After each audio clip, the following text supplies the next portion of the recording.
اهلا بيكم واهلا بكل اللي بيتابع سوبر مصري. النهارده انا عايزه اتكلم معاكم. في ناس بعتين لي بيقولوا لي يا دينا، هو ليه الجواز بقى وحش للدرجه دي؟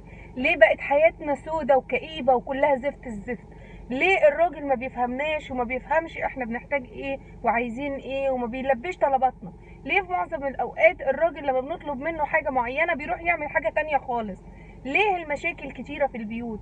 ايه المشكله اللي بتخلينا على طول عايزين نتطلق وعايزين خاطر نخرب البيت ونسيب الدنيا واللي فيها؟ الحقيقه المشكله دي متكرره كتير وبتجيلي اسئله عليها كتير، والنهارده انا هجاوبكم بمنتهى الصراحه وبمنتهى الوضوح. الحقيقه ان احنا عندنا مشكله كبيره جدا. احنا اتعلمنا كل حاجه، اتعلمنا في الجامعه واتعلمنا الدروس واتعلمنا اللغات واتعلمنا الفرنساوي والانجليزي وكل الحاجات علشان خاطر نقدر نواجه الحياه العمليه بطريقه افضل. بس ما اتعلمناش ازاي نقدر نواجه بعضينا ونواجه نفسينا، ازاي نقدر نتعامل مع مشاعر الغضب ومشاعر الخوف ومشاعر القلق، ازاي نقدر نتعامل مع المشاعر اللي هي خاصه بان الشخص التاني ليه بيعاملني بالطريقه دي وايه التصرف اللي انا عملته علشان هو اتصرف بالطريقه دي. فاحنا عندنا مشكله ازاي ندير الحوار بيننا وبين نفسنا وبيننا وبين الطرف الاخر. ما تعلمناش يعني ايه انه الزوج ممكن يكون مارر بظروف معينه او ببيئه معينه هي خلته دايما خايف وقلقان، فعلى طول هو مضطرب وعلى طول حاسس ان في ضغط وستريس عليه مثلا.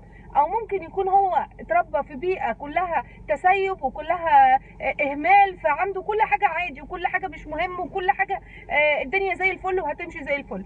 الحياه بتاثر فينا، تربيتنا بتاثر في حياتنا بطريقه كبيره جدا جدا. يعني الاب والام المنفصلين عن ولادهم دايما بيكون عندهم حته الخوف والقلق وانه حاسس انه دايما بعدم الاستقرار.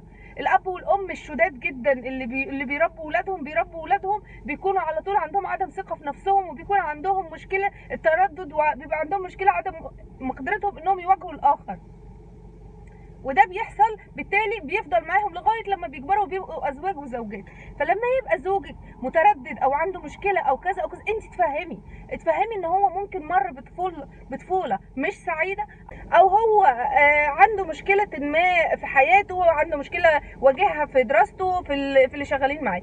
المهم هرجع لنفس الموضوع يا جماعه. مفيش حاجه اسمها الحياه سودة والحياه زفت والكلام اللي احنا بنقوله لنفسنا على طول ده. مفيش حاجه اسمها كده. الحياه محايده مع كل البشر. وعشان تتاكدوا انها محايده ممكن تسالي حد من الجروب بتاعك او حد من صحابك او من شلتك، قولي له انت وقفيهم قدامك كده او كلميهم في التليفون، قولي له انت بتخاف من ايه؟ هيقول لك انا بخاف من الضلمه. وانت بتخاف من ايه؟ هقول لك بخاف من المرتفعات. وانت بتخاف من ايه؟ انا بخاف من القطط والكلاب. هتلاقي كل واحد فينا مختلف في طريقه خوفه، في طريقه تفكيره، في طريقه توقعاته للحاجات اللي الشخص التاني بيديها له. فكلنا مختلفين. عشان نقدر نخلي حياتنا الزوجيه حياه سليمه وسويه لازم نقبل اختلافنا، لازم نقبل ان احنا ممكن نكون مرينا بحاجات غصب عنا بلورة شخصيه ممكن ما تكونش احنا، بس ردود افعالنا وتصرفاتنا بتخلي الطرف التاني ينفر مننا. فلما يجي جوزك او يجي حد، يعني يجي جوزك او خطيبك او الانسان اللي انت بتحبيه يتصرف معاكي تصرفات مش كويسه، افهمي واقعدي معاه اتكلمي مره واثنين وثلاثه واربعه وخمسه وسته. ما لقيتيش نفسك قادره تستوعبي وقادره تتحملي، خلاص عاشرهم بالمعروف او فرقهم بالمعروف. مش هتقدري تكملي سيبيه. لو انت مش قادره تسيبيه وحاسه ان انت مرتبطه بيه جدا وان انت بتحبيه يبقى لازم تتقبليه.